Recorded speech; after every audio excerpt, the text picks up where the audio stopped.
마가복음 12장 38절부터 44절까지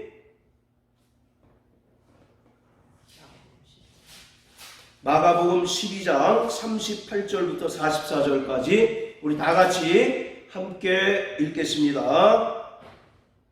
자, 같이 읽습니다. 시작. 예수께서 가르치실 때에 가라사대 긴 옷을 입고 다니는 것과 시장에서 문안받는 것과 회당의 상좌에 상속을 원하는 서기관들을 삼가라. 저희는 과부의 가산을 삼키며 외식으로 길게 기도하는 자니 그 받는 판결이 더욱 중하리라 하시니라. 예수께서 연고궤를 대하여 앉으사 무리의 연고궤에 손 넣는 여러 부자는 많이 넣는데 한 가난한 과부는 와서 두 렙돈 곧 한 보드란트를 넣는지라. 예수께서 제자들을 불러다가 이르시되 내가 진실로 너희에게 이르노니 이 가난한 과부는 연고궤에 넣는 모든 사람보다 많이 넣었도다. 저희는 다 그 풍족한 중에서 넣었거니와 이 과부는 그 무차한 중에서 자기 모든 소유 곧 생활비 전부를 넣었느니라 하셨더라. 아멘.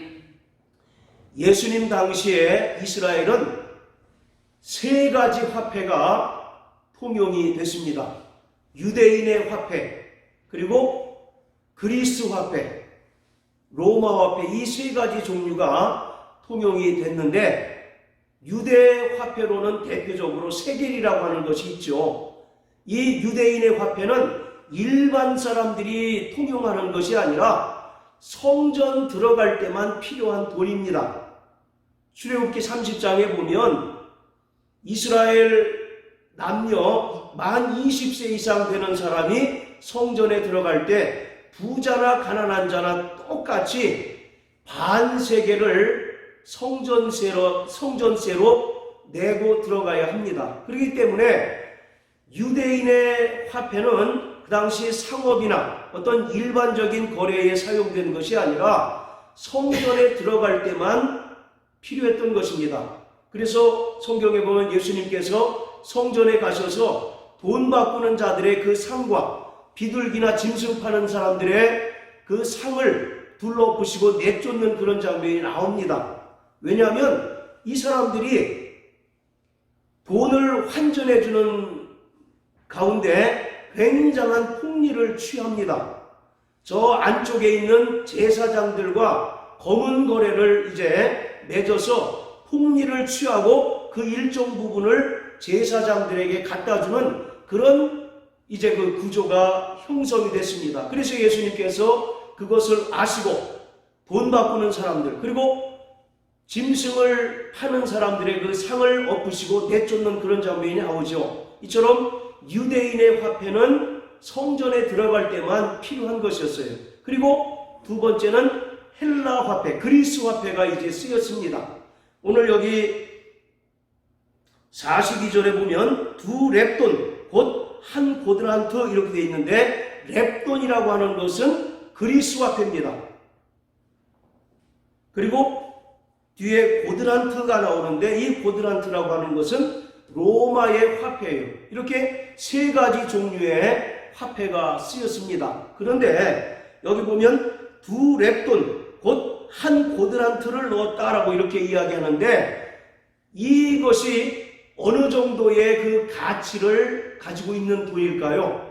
바로 렙돈과 보드란트는 그 당시 통용된 화폐 중에서 가장 단위가 적은 화폐입니다. 마태복음 10장 29절에 보면 예수님께서 말씀하시기를 참새 두 마리를 한 아사리온에 사는 것이 아니냐라고 이렇게 말씀하셔요. 여기서 이 아사리온이라고 하는 화폐가 나오는데 이 아사리온이라고 하는 화폐도 로마의 화폐인데 고드란트의 4배에 해당되는 화폐가 바로 아사리온입니다. 그러니까 참새 두 마리를 한 아사리온에 판다는 것을 기준으로 하면 이 고드란트라고 하는 돈은 가치는 얼마에 해당이 되느냐면 참새 반 마리만 겨우 살 수 있는 그런 화폐예요. 그러니까 너무 값어치가 없는 그런 화폐인 것입니다. 성전에 출입하는 사람들이 있었는데 그 중에 많은 부자들은 그 넉넉한 중에서 많은 연보를 냅니다. 그런데 성전에 출입하는 어떤 한 과부가 있었는데 그 과부는 2렙돈, 곧 한 고드란트를 냈다라고 얘기합니다. 이 한 고드란트라고 하는 것은 참새 반 마리, 한 마리도 아니고 반 마리에 해당되는 그런 대단히 보잘것없는, 속된 말로 하면 다른 어떤 사람들에게는 막말로 껌값에 해당되는 그런 대단히 볼품없고 이제 형편없는 그런 액수였어요. 그런데 성경은 뭐라고 얘기하느냐면 그 과부가 자기의 모든 소유, 곧 생활비 전부를 내었다라고 이렇게 이야기합니다. 그런데 주님은 가난한 과부의 그 믿음을 대단히 칭찬을 하십니다. 오늘 우리는 이 말씀을 지금까지 어떻게 이해를 했느냐면, 이 가난한 과부가 비록 적은 액수지만 자기의 생활비 전부를 하나님 앞에 헌신하고 드렸기 때문에 오늘 우리도 그와 같이 하나님 앞에 헌신하고 하나님 앞에 결단하자라고 하는 그런 의미로 많이 이 오늘 본문을 이해를 했습니다. 특히 헌신 때나 또는 어떤 그 교회에 물질적으로 중요한 결정을 내릴 때 목사들이 종종 또 대단히 많이 사용하는 성경 구절이 오늘 이 말씀이에요. 그런데 그렇게만 이해한다면 굉장히 빈약한 해석입니다. 주님이 말씀하시고자 하시는 것은 가난한 과부의 믿음도 칭찬하시지만 한편으로는 거짓 경건에 찌든 서기관들과 같은 종교 지도자들을 맹렬하게 비난하고 있는 것입니다. 지금 오늘 본문에는요, 서기관과 가난한 과부를 서로 비교하고 있어요. 그 서기관들의 모습을 한번 보십시오. 38절부터 40절에 보면 그들은 긴 옷을 입고 다니고 시장에서 문안받는 것과 회당의 상자와 잔치의 상석을 원하는 서기관들을 삼가하라, 이렇게 얘기합니다. 그들은 겉으로 보기에는 대단히 거룩해 보이죠. 서기관들이 누굽니까?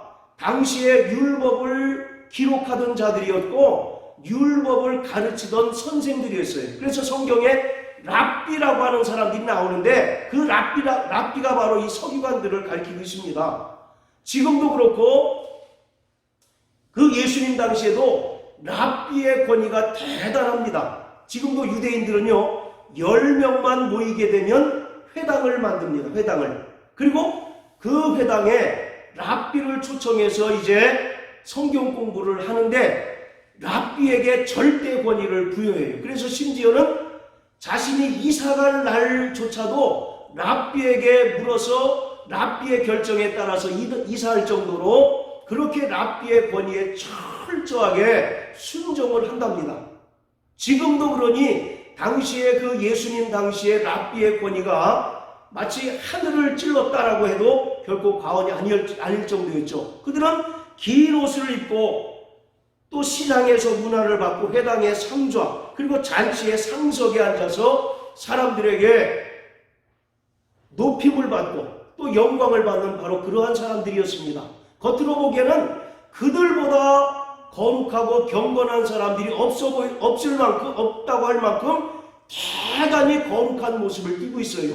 그런데 40절 보십시오. 겉으로는 굉장히 경건하고 또 정말 하나님을 제일 잘 섬기는 사람들 같이 보이지만 40절에 보면 저희는 과부의 가산을 삼키며 외식으로 길게 기도하는 자다. 그래서 저들이 받는 그 심판이 굉장히 무거울 것이다 라고 예수님께서 말씀하고 계십니다. 여기서 과부의 가산을 삼킨다라는 얘기는 당시에 과부들의 그 재산을 서기관들이 맡았답니다. 그리고 그 과부들의 재산을 맡아가지고 그것으로 마치 자기 것 마냥 그걸 흥청망청 썼던 거죠. 그러면서 과부들에게 성전에서 더 중한 봉사와 더 잔혹한 헌신을 요구했다고 합니다. 그래서 예수님께서 저들은 과부의 가산을 삼킨다라고 이렇게 이야기하고 있습니다.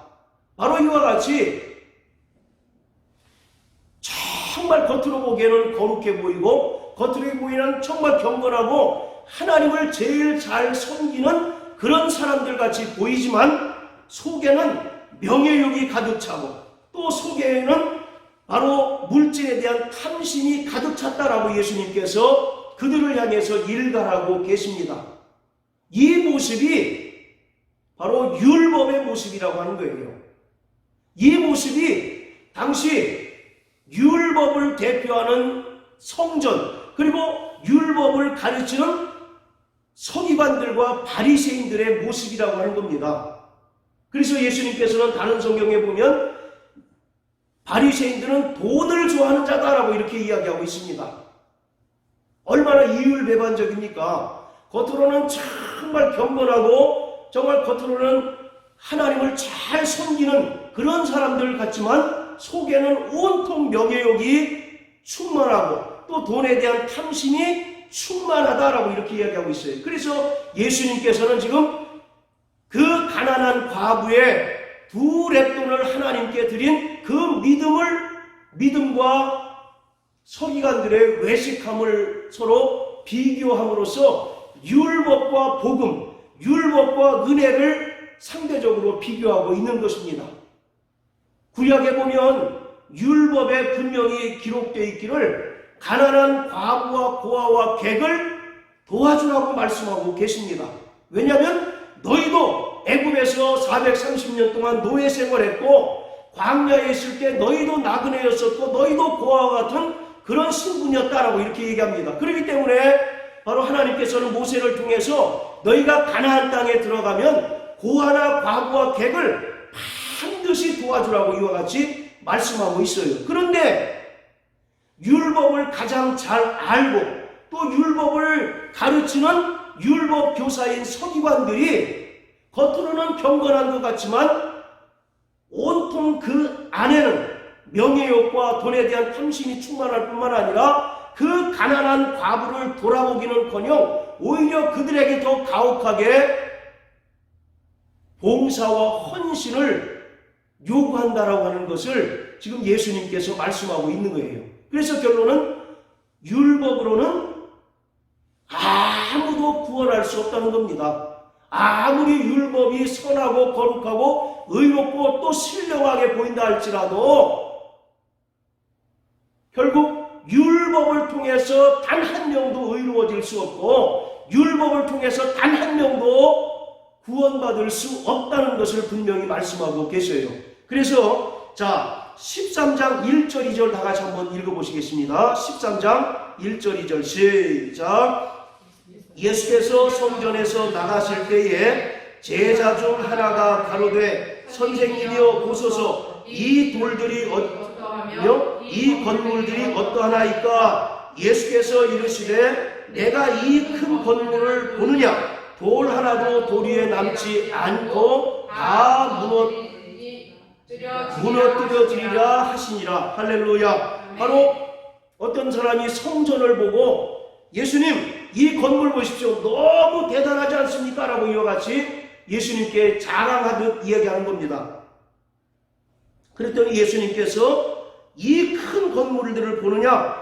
돌 하나도 돌 위에 남지 않고 다 무너진다라고 이렇게 이야기하고 있습니다. 결국 성전으로 대표되는 율법은 인간을 구원할 수 없다는 거죠.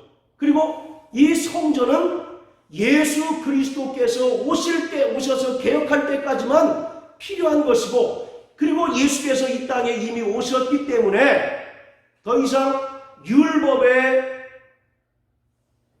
기능이 용도 폐기될 수밖에 없다라고 하는 것을 예수님께서 말씀하고 계십니다. 자, 따라하세요. 예수님은 참 성전으로 오셨다. 네, 구약의 예루살렘 성전을 바로 완전케 하시기 위하여 바로 예수 그리스도가 참 성전으로 이 땅에 오셨다는 것입니다. 오늘 이 내용은 그거를 설명하고 있는 거예요.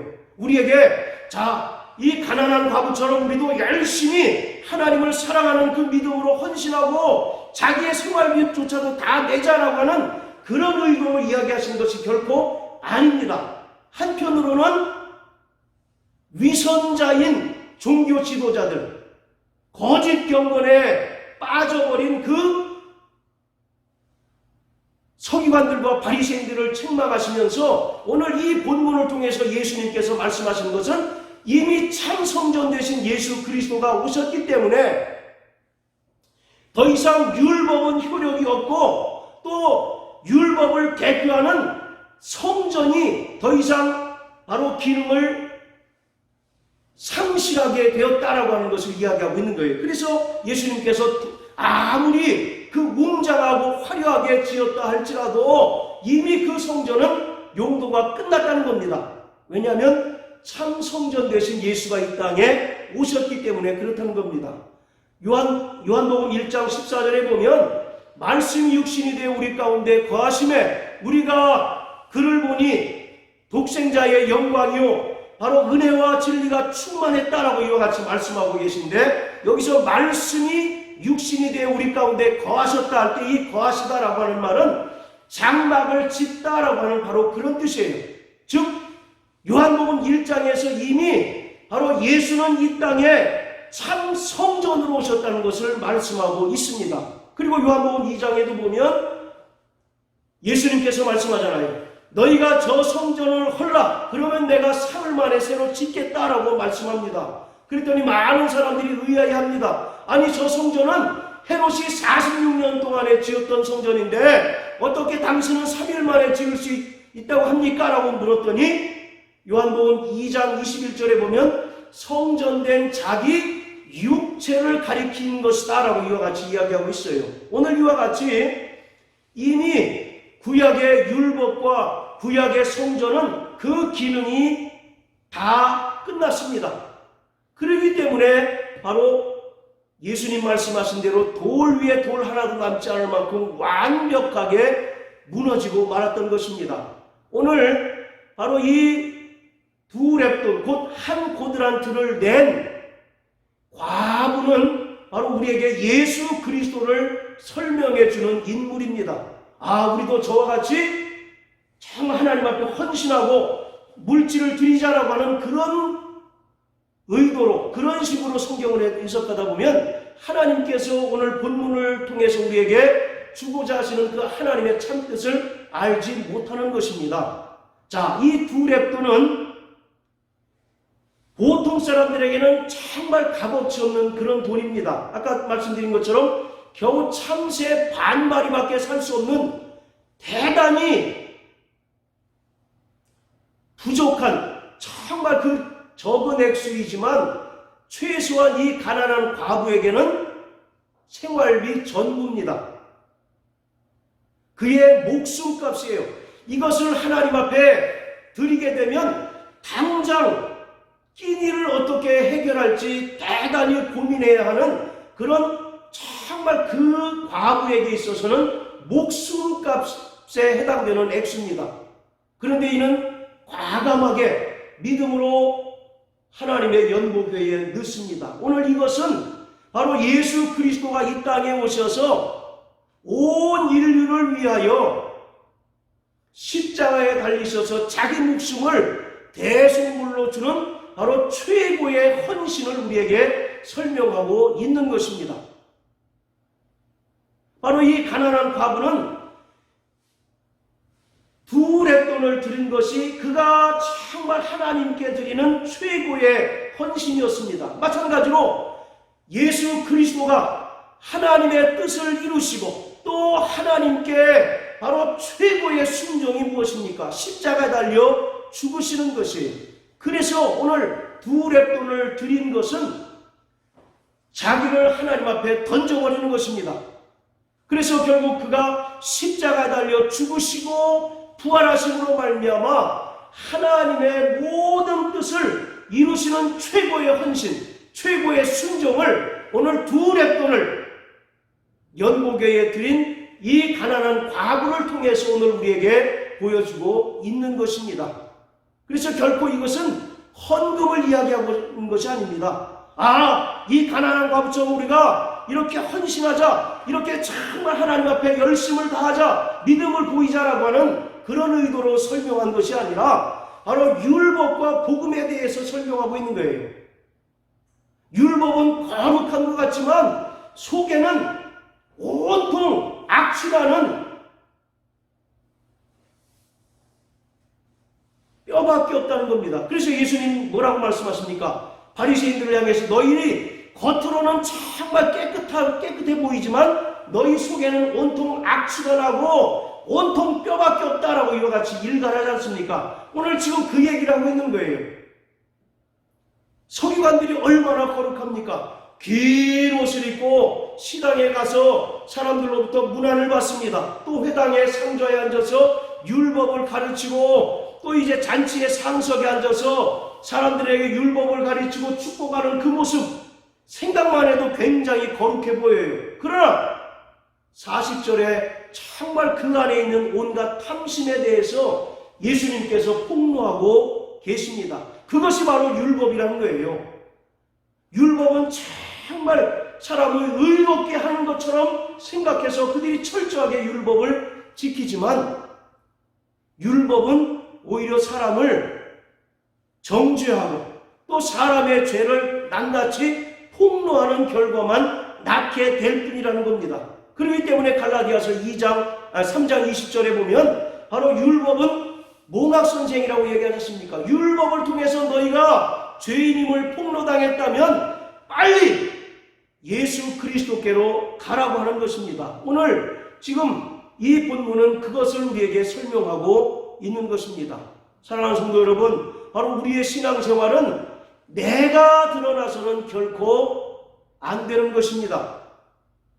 우리도 바로 예수를 믿고 구원받고 또 하나님의 은혜로 말미암아 자녀가 되었지만 여전히 육체가 있기 때문에 우리 안에 명예욕이 충만하고 또 우리 안에 끊임없이 돈에 대한 탐심이 충만한 자들이에요. 그렇기 때문에 우리는 아무리 겉으로 경건하고 겉으로 의롭게 보인다 할지라도 우리는 별 수 없는 존재라고 하는 사실을 오늘 이 말씀을 통하여 분명히 깨닫게 되시기를 바랍니다. 그러므로 우리는 정말 어쩔 수 없는 죄인임을 고백하고 날마다 주의 은혜를 사모하고 날마다 주의 정말 은혜를 구할 때 하나님께서는 우리의 모든 죄를 속량해 주시기에 우리의 모든 죄를 사해 주실 뿐만 아니라 우리가 끝까지 예수 안에 거하고 또 예수의 그 은혜와 또 예수께서 우리에게 주신 그 믿음으로 말미암아 이 신앙의 반열에서 끝까지 승리하게 하십니다.